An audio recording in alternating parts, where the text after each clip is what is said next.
Where we go? Sweat Equity Podcast and streaming show, the #1 comedy business podcast in the world. You did it. On Earth. Yeah. Listen to us on iTunes, Apple Podcasts, Spotify, Google Podcasts, Amazon Music, all the places you listen. And if you like this, share it with a friend, loved one, whoever. Please. Just might as well, right? Yeah. We're really mailing it in. We're Big time. I'm sorry. Well, look, we're gonna make this intro short and sweet and get right into it. No sponsors on this one. Really, not even any sponsors. Squarespace. You're Okay, all in fine. one. We're doing sponsors now, I guess. You're all in one sit around for website this builder. now. Links to the sponsors will be in the episode description, and that's the way you get the hookup. Holler if you hear me. Holler. We got Squarespace, CallRail, Bigly Sales, and LinkedIn Premium. All get the hookup. Links in the episode description. Let's get it going. Howdy dotty. It's called Sweat Equity.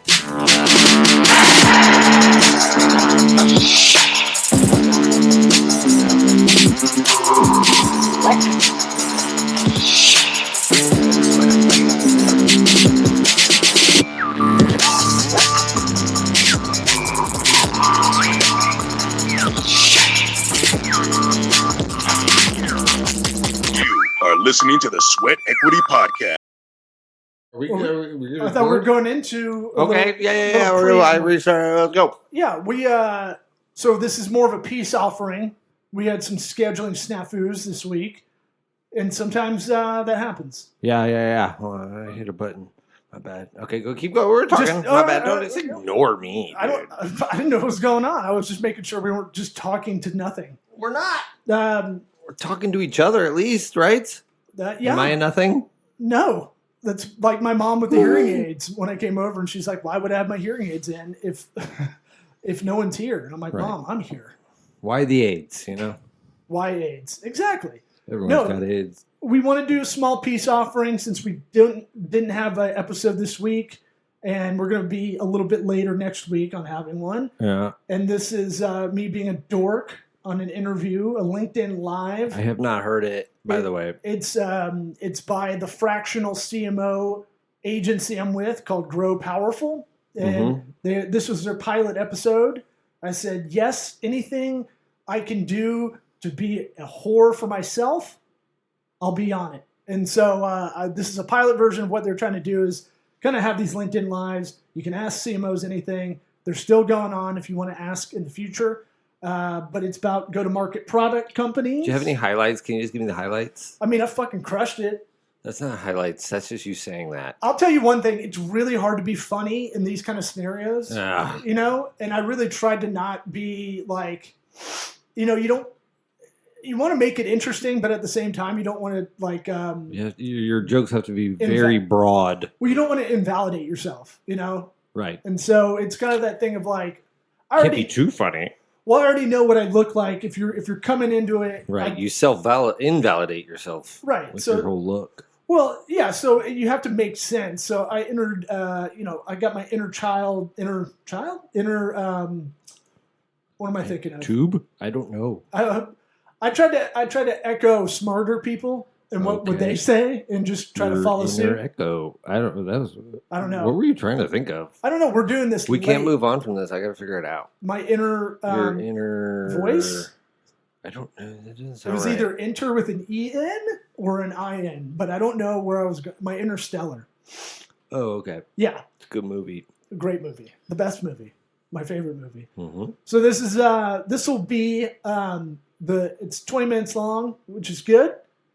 And hopefully it's a peace offering. Is it a good 20 minutes? I mean, if you really want to learn stuff. You didn't have any moments? I don't, I'm not saying I don't want to watch it or hear it or listen to it or watch it. I definitely had a question about sales versus marketing teams. How do you get them together? And it's like, I channeled like dance fighting. My Dean Akers is what I did. Yeah? What'd you say? Well, sales teams are going to fight with marketing teams. Marketing teams are going to fight with sales teams. That's just how it is. It's always been that way. And you got to stop getting to point fingers. It's not that country, but also, is that helpful? Well, yeah, because That's just the way it's going to be. you have to unify them. I know. That was the solution. Is basically you got to listen to it. Okay. You're not going to listen to it. I'm not.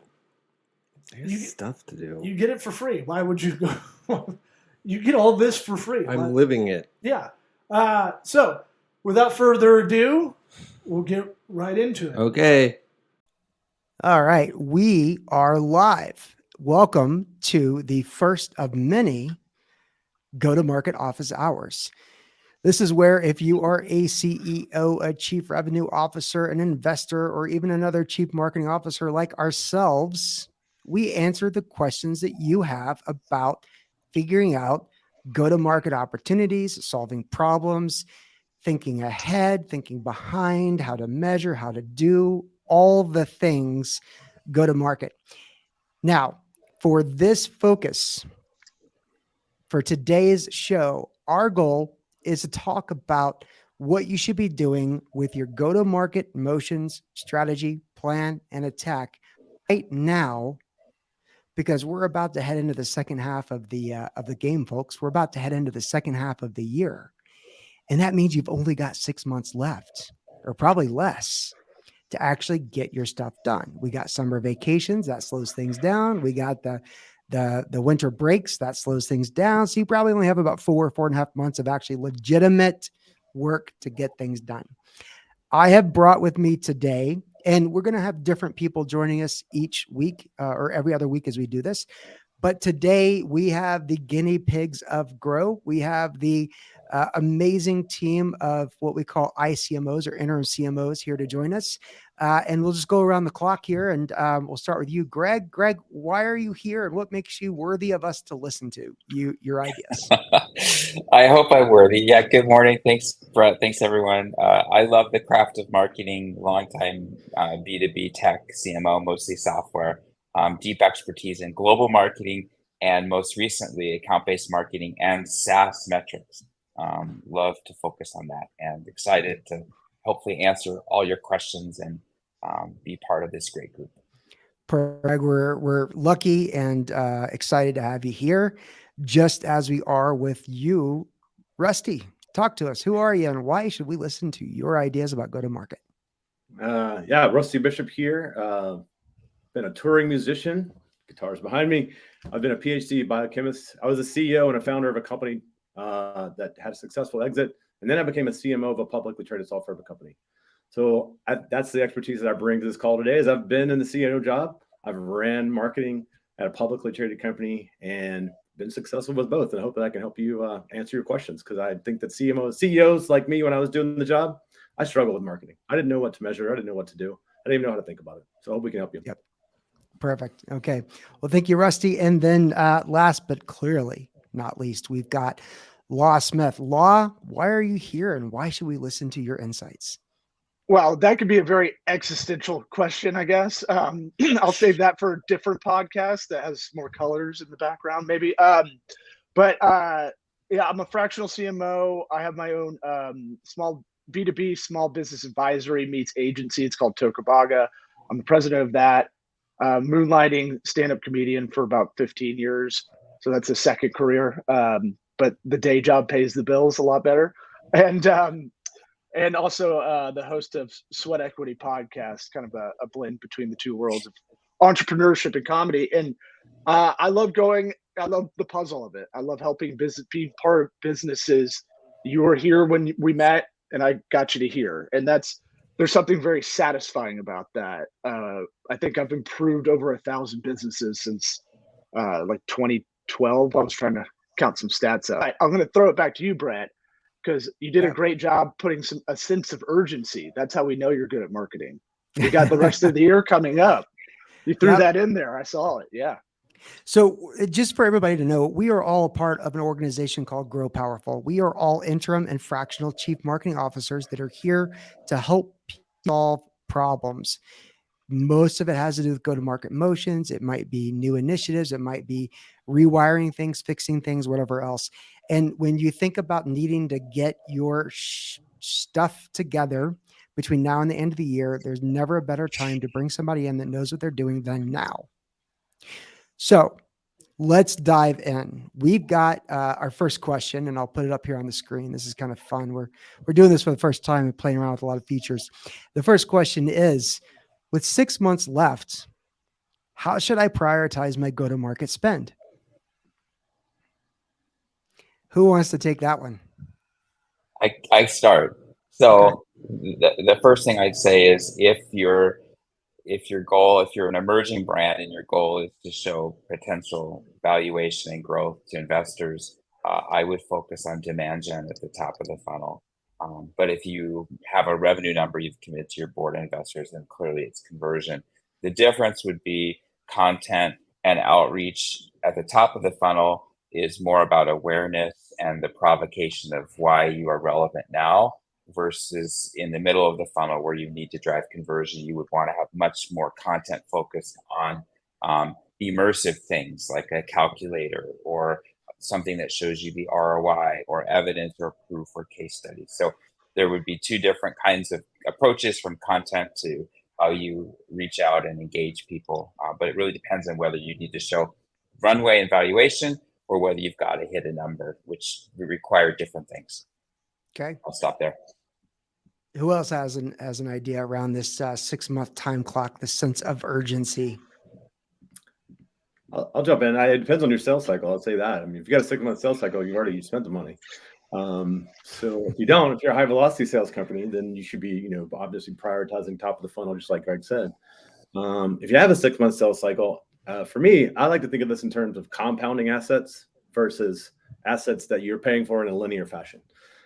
Compounding assets are things like your email list. Like, so many people neglect their email list, and that is one of your greatest sources that your company has to go out there and talk to potential customers. Doing SEO. I mean, we've got these awesome generative AI tools now that can go and help you figure out exactly who your audience is, how they respond to things, create stuff in literally seconds. So I would be thinking about how to build those compounding assets that take me into the next year, about a 6 month sales cycle. Got it. Perfect. Okay. Law, anything to add? Yeah, I would echo what Greg and Rusty were saying to a degree, and I'll go kind of Six Pack Joe style on philosophically, because it's tough to answer this question specifically, right? Because we don't know the actual product. But what I have to do is go macro out, pull back out, and let's reverse engineer it. So let's go 3 years from now, and then let's go backwards and see what those benchmarks should be to get you back to 6 months. Because if you plan everything at the 6 months right now, then what's going to happen month 7, right? So just like Rusty was saying, if you have that plan already set up, get ahead of yourself. See what you can do. Scrub the email list, scrub the contacts you have in HubSpot or whatever CRM you've got going. Okay, so then what we've heard is the law of law is the longer the hair, the longer the planning cycle there should be.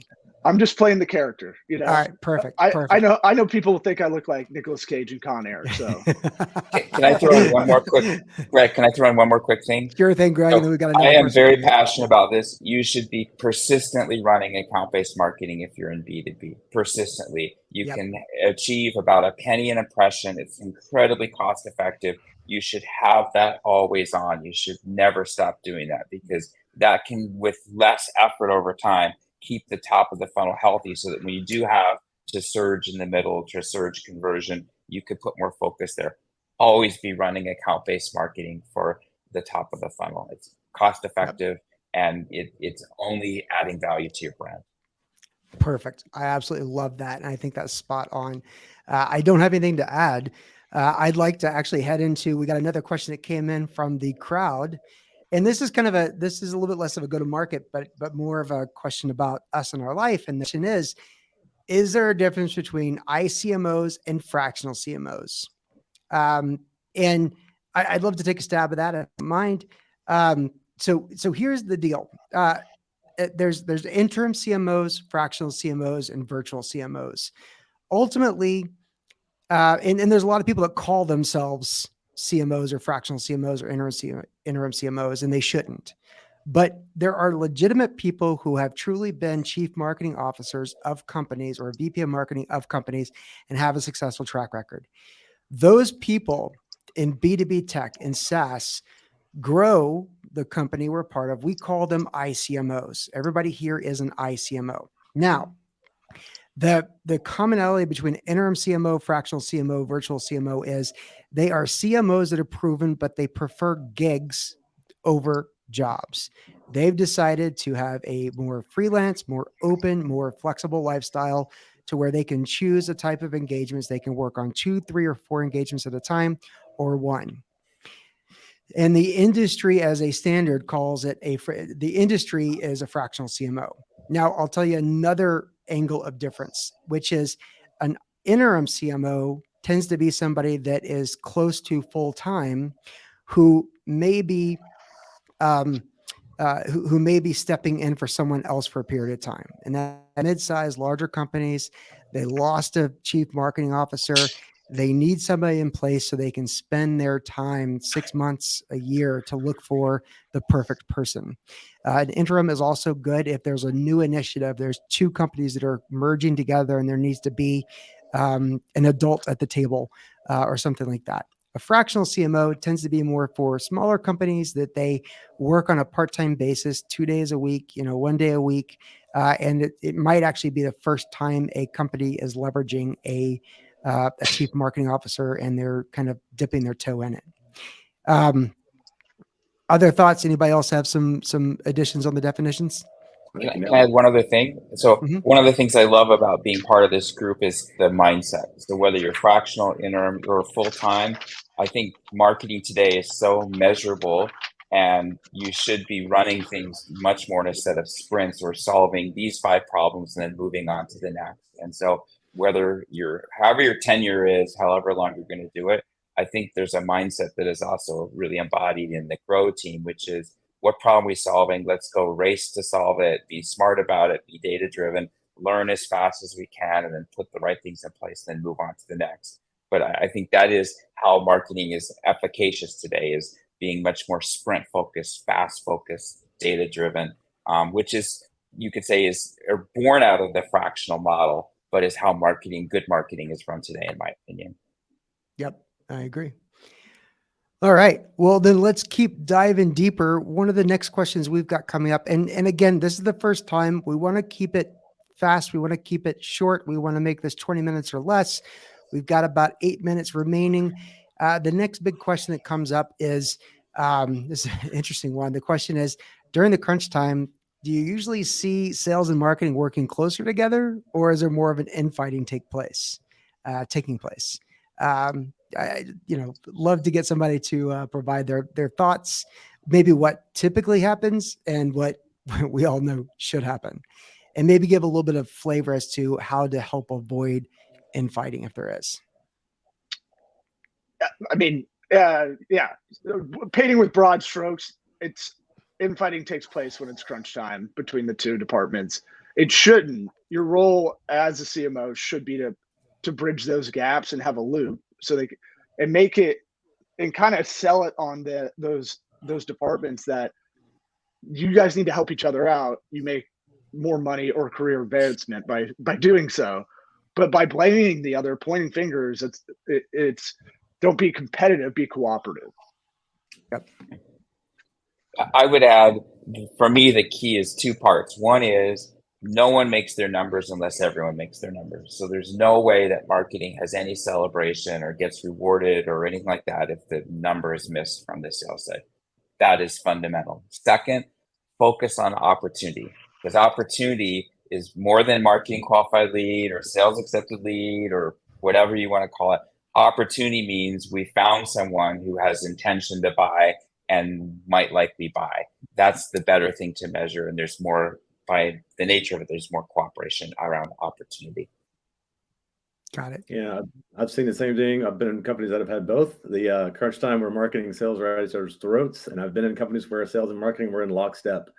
The thing that separates those 2, in my opinion, is that as CEO or as CRO, you are responsible for owning the message. And I see so many times when there is infighting that the CEO is talking a different message from sales or a different message from marketing. And if you don't own that message as a CEO, I think it trickles all the way down, and that's where you see the infighting. Got it. Well, perfect. Well, I think we got time for one more question that's come in, and this is boy, I don't know if this is a go-to-market. We can decide if we want to answer this or not. This is more of a sort of managing the expectations of the world. And the question is, there's no doubt in the first half of 2023, if you're in B2B technology, higher percentage of companies are struggling than succeeding and making their numbers. In our minds here, what's the benefit? What's the curse of trying to reset expectations now for what the end of the year would look like versus trying to push hard, invest harder, go more aggressive to try to get the original numbers in? Who would like to take that one? Can I start very quickly? Yeah. This is why I'm so convicted now about benchmarking, Yes. because you should answer this question in the context of how are your peers doing? Are they struggling too? Because you might have the right go-to-market, you might be highly efficient, highly sustainable, and you just need to ride this out because it's easy to just cut, and your competitors aren't, they're going to end up ahead. So I would benchmark, and I would specifically look at the magic number. If you can go to your board or your investors and say, hey, we have a great magic number. We're efficient in sales and marketing. Our peers are at the same spot. You're more likely to win favor and support for staying the course if that's the right thing to do. So benchmark, look at your peers, magic number. Are you sustainable long term? Yeah. Love that. I like part of the question there is important is what would happen was in that question, right? What would happen if we did this? And, put yourself in the situation of your board. Like, if you had to go to your board tomorrow and say, we're going to reset our numbers, how they've put money in your company, most likely, how are they going to react to that? So, I think your board's not going to react very well to that. So what Greg is saying is super important. Like, here's why we're doing it. We've got benchmark data. We know this is what the world looks like. We know we've cut marketing budget or we've had to cut salespeople or whatever we've done. Right. So, but that's what would happen. Your board's going to either be behind you or not behind you. So that's what you have to put yourself in their shoes to figure that out. Yep. All right. Well, we had a couple of good questions coming in. Law, any other thoughts on that last question? No, it should be philosophically, you should be laying the benchmarks and the goals and your KPIs, your key performance indicators. I don't want to talk in too many acronyms because that's kind of our world. It's starting to sound like finance. But I would say, practice Kaizen. That is the Japanese word for continued improvement. And so when you're making those goals, you need to write out why you set those goals at the time. So when you get to this period right now, you can look back and, okay, this is why these were our benchmarks, but it's always improving. It's always changing. And here's why. There's externalities like we've been talking about. What's the market like? Sometimes that does seasonality. Sometimes that comes into play. And especially in B2B tech, sometimes you don't have the research to stand on. So you have to reduce the amount of risk as far as making predictions and making forecasting. Yep. I love that. I think you've all done great, benchmarking, comparisons, managing expectations, et cetera, et cetera. The other thing I will say is go back about 150 years ago and back, think of Chrysler, think of Lee Iacocca. And for those of you that don't know, he was a senior executive at Ford. He became the CEO at Chrysler.